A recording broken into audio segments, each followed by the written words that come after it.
Oke, kalau misalnya tadi kita udah sempet ada games gitu ya. Nah, sekarang sebelum kita ke main acara gitu ya, main produk, mungkin saya akan share sedikit terkait portfolio dari IBM itu ada produk apa aja sih gitu ya.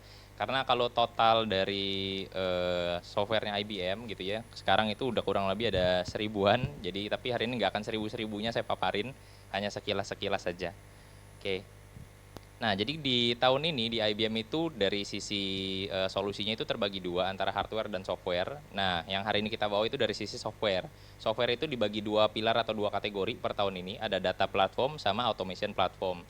Oke, untuk data platform itu ada apa aja sih? Yang kita fokusin itu ada empat ini. Yang pertama itu ada watsonx.ai, di mana itu adalah platform untuk ngembangin AI. Jadi kalau misalnya di lapangan itu banyak AI nih, misalnya AI buat HR, AI buat summarisasi hasil meeting gitu ya, atau misalnya AI buat legal. Nah, yang kita sediakan ada platform untuk mengembangkannya gitu. Jadi dalam satu institusi kalau misalnya mau mengembangkan beberapa AI gitu untuk beberapa divisi, hanya menggunakan dalam satu platform ini bisa mendevelop beberapa use case AI. Nah, lalu dari yang kedua itu planning analytic. Jadi di belakang ini juga sebenarnya AI, cuma yang ini lebih spesifik untuk forecasting atau prediksi. Jadi kalau misalnya di rumah sakit misalnya itu biasanya untuk ngeprediksi dari sisi stok obat atau misalnya dari sisi pemasukan pengeluaran uang dan sebagainya. Kalau di perbankan planning analytic ini dipakai spesifik untuk dari sisi profit and loss. Jadi dia ngitung dari sisi pengeluarannya, pemasukan dan sebagainya. Oke. Lalu tadi sorry nggak bisa mundur ya. Bisa. Oke.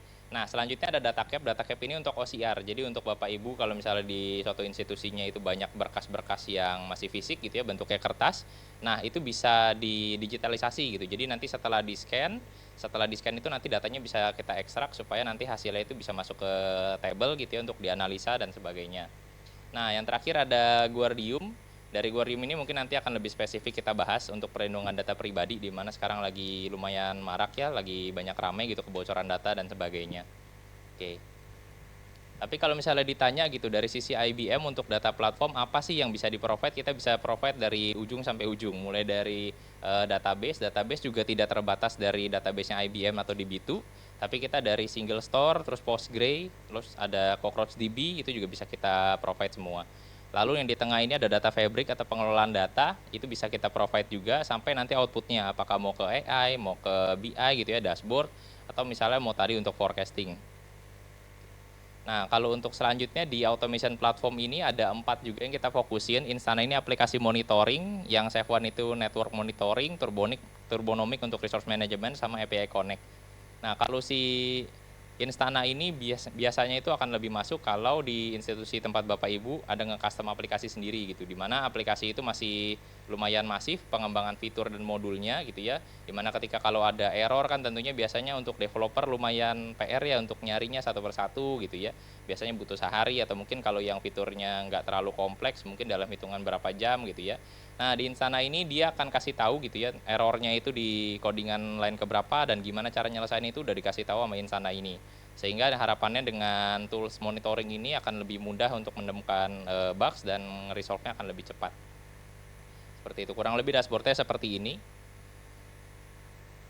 Oke, nah mungkin saya akan share sedikit untuk terkait solusi yang kita bawa hari ini. Kan ada Guardium dan storage, di mana di situ ada perlindungan data pribadi, dan di mana dengan storage itu juga nanti ada encryption-nya, mungkin nanti akan dijelaskan juga oleh Mas Fajar dan Mas Lotan. Nah, mungkin saya akan bawakan juga terkait solusi ini, kita bawakan juga di Bogor sebenarnya. Ada di Diskominfo Bogor, sama satu lagi DPM PTSP Bogor, di mana DPM PTSP Bogor ini tempat perizinan. Nah, kalau untuk di DPM PTSP Bogor ini kita terkait digitalisasi.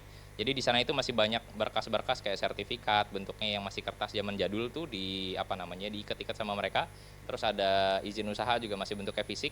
Nah, semuanya itu kita cetak, kita scanin satu-satu, bentuknya nanti outputnya bentuknya PDF gitu ya. PDF itu nanti akan kita store ke dokumen manajemen sistem. Dari situlah nanti datanya diekstrak supaya bisa dicari atau misalnya bisa dijadikan analisa nantinya di dashboard dan sebagainya. Nah, selain datanya itu diekstrak, kita lindungi juga dengan IBM Guardium. Jadi di mana di sana itu ada nomor NPWP, terus ada nomor NIB, nama orang, alamat, di mana semuanya itu kan data-data sensitif yang harus dilindungi. Nah, apa sih yang salah satunya kita provide di sana di Guardium, salah satunya untuk masking data-data pribadi. Jadi contohnya misal si Samuel nih gitu ya, dia cuma di frontliner aja di depan gitu. Tugasnya untuk validasi, untuk verifikasi orang gitu ya, misalnya ditanya nanti ada customer gitu, NPWP-nya boleh nggak Pak 4 digit di belakangnya disebutin gitu, jadi sisanya itu di-masking gitu. Kurang lebih itu yang kita sedang jalani. Kalau misalnya untuk yang besarnya, Guardium ini sudah ada atau belum? Udah ada, salah satunya itu di BSI juga kita implement di sana. Dan masih banyak beberapa tempat lainnya untuk di banking gitu. Tapi kalau misalnya yang mendekati dengan ranahnya Bapak Ibu di Diskominfo Bogor dan DPM PTSP, seperti itu. Nah, mungkin kalau dari saya sekilas itu, mungkin hari ini kita akan lebih spesifik ke Guardium sama storage gitu ya, di mana solusi yang kita bawakan ke Diskominfo dan DPM PTSP Bogor gitu. Oke, mungkin selanjutnya saya serahkan kembalikan. Terima kasih.